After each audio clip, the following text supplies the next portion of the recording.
الله الرحمن الرحيم حميم لا ينصرون۔ آج میں آپ کے سامنے ایک ایسا عمل، ایک ایسا وظیفہ جو امام الانبیاء سرکار دو عالم خاتم النبیین حضرت محمد صلی اللہ علیہ وسلم نے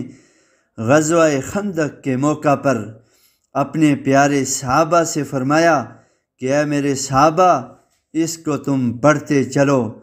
جہاں ہر طرف دشمن اپنی مکاریوں پر تلا ہوا ہے، دشمن ہر طرح آپ کو نقصان پہنچانے پہ آیا ہوا ہے، اگر تم اس وظیفے کو، اس دعا کو پڑھتے رہو گے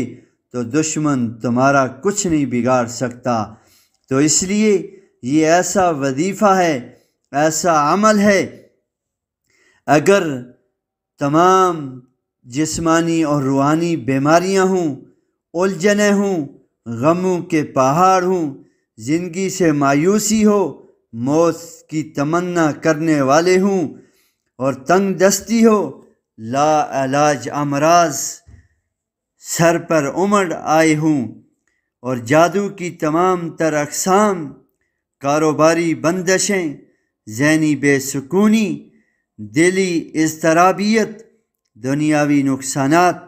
حاسدین کے حسد اور حتیٰ کہ زندگی کے کسی بھی شعبے میں نقصان سے بچنا چاہتے ہو تو اس عمل کو جو میرے پیارے حبیب صلی اللہ علیہ وسلم نے غزوہ خندق کے موقع پر،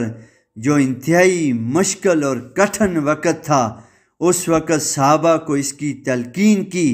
تو اللہ نے اس عمل کی وجہ سے بغیر کسی مشقت اور لڑائی کے صحابہ کو، اہل ایمان کو اور امام الانبیاء سرکار دو عالم صلی اللہ علیہ وسلم کو فتح سے ہمکنار کیا۔ تو اس لیے آج ہمیں یہ چاہیے کہ روزانہ کی بنیاد پر اس کو 313 دفعہ ایک دن میں یہ پڑھیں۔ اگر کوئی صبح پڑھتا ہے